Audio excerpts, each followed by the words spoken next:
RTP. Aquí con ustedes, como siempre. Muy amable. Adelante, Astrid. ¿Qué tal, doctor? ¿Cómo le va? Muy buenos días. Gracias por acompañarnos en la mañana en RTP. Y bueno, lo que nos convoca el día de hoy es esta crisis judicial, nuevamente pues declarada por la judicatura. Y la pregunta es, sí, tenemos una escasez de magistrados, tenemos también las estructuras judiciales sin presupuesto y al final del día todo se comienza a acumular. ¿Por dónde iniciar esta crisis o esta emergencia de la judicatura, del sistema de justicia, cuando todo pareciera urgente? Buenos días. Muchas gracias nuevamente. Considero que la presidenta del Consejo de la Judicatura ha iniciado por donde había que iniciar hace tiempo, y es emitiendo el reglamento y el instructivo para poder realizar el concurso para nombrar a los jueces definitivos, que es lo que viene atrasado y nos tienen el problema de una ausencia total de jueces para la administración de justicia. Leía ayer, dentro de las estadísticas que ha recabado el Consejo de la Judicatura, imagínense ustedes, solo en Corte Provincial hay un 80% de ausencias de jueces que se necesitan a nivel de cortes provinciales para tratar los casos. Hay cortes provinciales en provincias, por ejemplo, del Oriente, donde ni siquiera se logra tener el pool de 3 jueces para emitir las resoluciones motivadas que requieren en corte provincial la conformación de un tribunal de 3 jueces. Entonces, es evidente que lo primero, naturalmente, era sacar este instructivo para poder nombrar los jueces definitivos, pero paralelamente me parece una medida adecuada y que de manera urgente se debe implementar el nombramiento de jueces temporales que salgan de la propia carrera judicial para solventar este problema de falta de despacho de causas, ¿no? Doctor Dusdevez, y esto nos lleva en materia judicial, pues, a ciertas incertidumbres que tienen algunos funcionarios, pues, ¿no? Se hablaba de que principalmente asuman eventualmente secretarios y luego como secretarios asistentes, pero algunos tienen sus dudas respecto a si dar este paso porque puede suponer el fin de su carrera judicial en este momento como secretarios y ayudantes.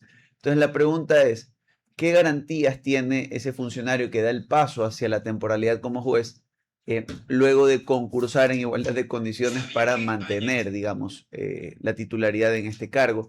¿Y qué ocurre si luego, a razón de este cambio, perdemos profesionalización de la carrera judicial, que ha sido una de las dudas importantes a nivel de administración de justicia? Bueno, yo creo que ahí va a haber 2 casos diferentes, ¿no? Primero va a ser los funcionarios que suban al nivel inmediato superior dentro de su carrera judicial. Ya lo ha explicado el Consejo de la Judicatura. Por ejemplo, jueces de corte provincial subirán a ser con jueces de corte nacional, jueces de tribunales subirán a la corte provincial para ser jueces de segunda instancia, los jueces de primera instancia subirán a los tribunales, y para el caso de vacantes de los jueces de primera instancia podrán acceder servidores judiciales, secretarios, ¿no? Que tengan nombramiento definitivo, nombramiento provisional o contratos ocasionales por más de 5 años. ¿Qué garantiza eso de ahí? Que las personas que accedan a los cargos ya tengan primero una experiencia dentro de la administración de justicia. Y segundo, que el encargo va a ser temporal. Al ser temporal me permite 2 cosas. Que como funcionario que estoy en un cargo temporal, por ejemplo, si soy juez de tribunal y he pasado a ser juez de corte provincial, puedo de todas formas participar en los concursos definitivos para cualquiera de las dignidades judiciales que se estarán justamente opositando, ¿no? Eso punto número 1. Y segundo punto número 2, que el encargo tiene que ser temporal. ¿Qué implica esto? Que si es que yo gano otro concurso para un puesto definitivo, puedo acceder a ese nuevo puesto. Y 2, que si no gano, no concurso o no me interesa participar, puedo retomar una vez que se asigne la persona definitiva para este cargo a mi puesto anterior. ¿Y qué pasará con la persona que entró a reemplazarme? Pues tendrá que o volver a su puesto, o si son personas nuevas, tendrán que ser contratadas, en el caso de secretarios nuevos, por ejemplo, a través de contratos ocasionales que puedan ser terminados sin ninguna estabilidad laboral, ¿no? Eso es importantísimo porque garantiza que se realicen finalmente los concursos definitivos, que son a lo que tenemos que apuntar. O sea, definitivamente es loable que dentro de la carrera judicial para esta temporalidad haya jueces, que ya vienen de la carrera judicial, pero tiene que ser temporal porque tenemos que respetar un concurso definitivo donde se van a verificar realmente los méritos u oposición de gente que está dentro o fuera de la carrera judicial y tiene esa capacidad de tener un nombramiento definitivo como juez en el Ecuador, ¿no? Entonces, solo para que quede claro, quienes deberían salir culminado el proceso temporal serían los funcionarios a nivel de ayudantes que entren a reemplazar a aquellos ayudantes que suban a secretario cuando se vaya generando pues las partidas. Es así, ¿no? Correcto. Ok. También podrán salir, por ejemplo, los que si Sí, tienen sí. un encargo y no aplicaron a otro puesto, saldrán, pero no de la carrera judicial, sino que volverán a su puesto anterior, ¿no? Quisiese, doctor Revés, saludándolo, preguntarle por otro lado, ¿no? ¿Qué pasa con la fiscalía? Recuerdo que cuando salía el señor Mario Godoy y hacía algunos cambios finales en el Consejo de la Judicatura, se designaba a fiscales provinciales que eran fiscales de nivel 1, 2, que en este país se decía ya no había fiscales de nivel 4 y casi ninguno de nivel 3. En artículos de la prensa de meses atrás se hablaba de un déficit de como 600 fiscales. ¿Cómo está la situación de ese lado del sector de la función judicial? Lamentablemente, y hasta donde llega mi conocimiento, también existe una necesidad de fiscales. Es decir, no solo es un problema de jueces, sino de fiscales.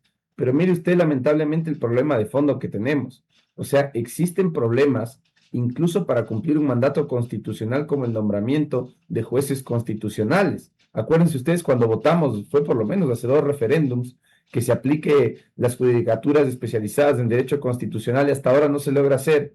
Justamente por eso, a ver, hay un tema burocrático de que hay que hacer los concursos, los reglamentos y todo eso que toma tiempo. Hay un problema presupuestario definitivamente y hay un tema también de demora en los concursos. Dentro de la fiscalía ni siquiera se ha renovado al fiscal general del Estado definitivo. Imagínense usted lo que pasa con los fiscales que vienen por abajo. Por eso yo creo que va a ser importante también, y no me quiero salir mucho del tema, pero el referéndum al que probablemente seamos convocados en estas elecciones de noviembre, sobrepasarle las capacidades de nombramiento de autoridades independientes del Estado como fiscal, contralor, superintendentes, que vuelvan a la Asamblea Nacional, ¿no? Donde va a haber mayor control de oficialismo y oposición y se harán más rápidos los concursos. Pero en el caso que usted me pregunte específicamente de fiscales de menor rango que se nombran a través de concurso de méritos y oposición, también hay un atraso. El instructivo actual se refiere exclusivamente al tema de estos jueces que serán nombrados dentro de la carrera judicial, ¿no? Abogado, me gustaría ahora trasladar esta situación hacia el lado del ciudadano, hacia el lado, vamos a llamarlo, del consumidor. En ese sentido, eh, estamos ante una situación donde hay un desfase en el sistema de justicia. Los ciudadanos quieren que sus problemas judiciales se resuelvan, pero al mismo tiempo puede existir quizás una desconfianza por parte del ciudadano de decir, ok, me van a dar estos jueces temporales, pero realmente, ¿cómo puedo confiar? Si ya de por sí la confianza en el sistema judicial está un poco baja, ¿cómo puedo confiar ahora en estos jueces que van a ser temporales, que quizás no tengan consecuencias o no tengan una supervisión? Diciéndolo desde el punto de vista ciudadano, ¿cómo se puede generar esa confianza también en el sistema, justamente en este tipo de situaciones que son de jueces temporales? Mire, le voy a empezar a responder por la primera parte de su pregunta y lo que usted explicaba del servicio público de administrar justicia, con un caso que me acaba de pasar a mí el mes pasado. Imagínese que tengo un cliente de una compañía importante en Machala que tiene operación en distintos cantones de la provincia del Oro y por diversas razones tuve que presentar 3 acciones de protección a favor de esta compañía, ¿ya? Y 2 de esas acciones, geográficamente el problema se encontraba en el cantón Pasaje y otra de esas se encontraba en el cantón Zaruma. Pues presento la primera acción de protección y no me sortearon el juez, no me convocaban, no me calificaba la demanda, metemos escritos insistiendo, me califican la demanda en Pasaje, juez fulano de tal. Presento la otra en Pasaje, no me calificaban, otra vez me califica la demanda el mismo juez. Bueno, dije, estamos en el mismo cantón, ¿no? Unidad multicompetente del cantón Pasaje. Voy a presentar en el otro cantón, ¿no? Incluso me parece que era el cantón Chilla, pero había un juez asignado, o como no hay judicatura en Chilla, se asigna a la unidad judicial de Zaruma. Presento una acción de protección en Zaruma y después de hacer toda la gestión a que me califiquen, me cae con el mismo juez. Pues yo digo, a ver qué está pasando. He presentado 3 acciones de protección diferentes, en 3 momentos diferentes, en 2 cantones diferentes, Y claro, el juez estaba encargado de los 3 cantones, un solo juez para despachar. Y me tocó en las 3 acciones de protección el mismo juez, con la demora que eso implica, con el problema también de seguridad jurídica, etcétera. Pero además que el pobre juez tuvo que tratar 3 acciones de protección distintas sobre 2 cantones diferentes y las demoras que eso implica al ciudadano. Entonces tenemos un problema realmente que quizás en las ciudades grandes, en Quito, en Guayaquil, no se nota mucho, pero que en las provincias es terrible.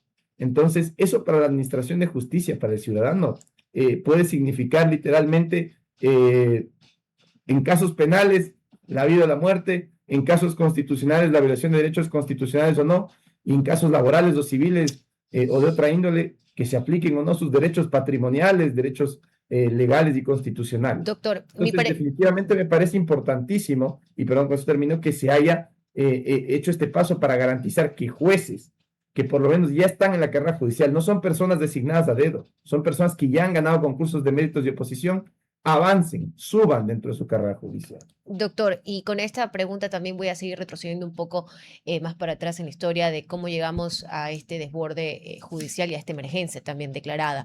Y es, primero, ¿qué se dejó acumular dentro del sistema de justicia? Y segundo, ¿cómo lograr que esta vez sí suceda? Porque no es la primera vez que conversamos de exactamente lo mismo, de ese vacío o de este desbordamiento del sistema judicial que deja por fuera la capacidad del sistema de justicia y el número de magistrados. ¿Cómo llegamos a este punto y qué se dejó de hacer? Mire, su pregunta es muy importante porque no es un problema que se da de la noche a la mañana. O sea, no se le puede echar la culpa, por supuesto que no, a la persona que está tratando de solucionar, que es la actual presidenta del Consejo de la Judicatura, pero tampoco podemos echar la culpa ni al anterior presidente. O sea, es un problema que viene de varios años atrás. De varios años atrás en que no se han organizado los concursos por muchísimas causas. Entre ellas la política. Causa número uno, problema con no emitir reglamentos instructivos. Causa número 2, asignaciones presupuestarias. No hay presupuesto para realizar los concursos y para contratar nuevos jueces. Causa número 3, cuando se han tratado de hacer los concursos, que hace un par de años, el año pasado también se trató de hacer los concursos, se hacen bancos de elegibles, se califica personas, caen 5 acciones de protección en cualquier lugar que bloquean todo el concurso, se bajan candidatos, entran otros, entonces se crea una burocracia. No hay concurso en el que no se hayan presentado acciones de protección para bajarse.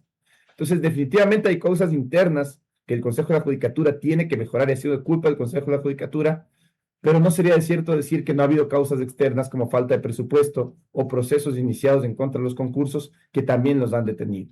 Por eso digo, si se aplica esta facultad que le da el Código Orgánico de la Función Judicial al presidente del Consejo de la Judicatura de nombrar estos jueces temporales y aparte de esta forma de sacarlos la propia carrera judicial, me parece una buena forma de empezar a solucionar el problema, más allá de que ya sacaron el reglamento y ahora tendremos también como ciudadanos que verificar que se impulse el proceso de nombramiento definitivo, que se asignen los recursos y que se evite estas torpezas judiciales que detienen los procesos. RTP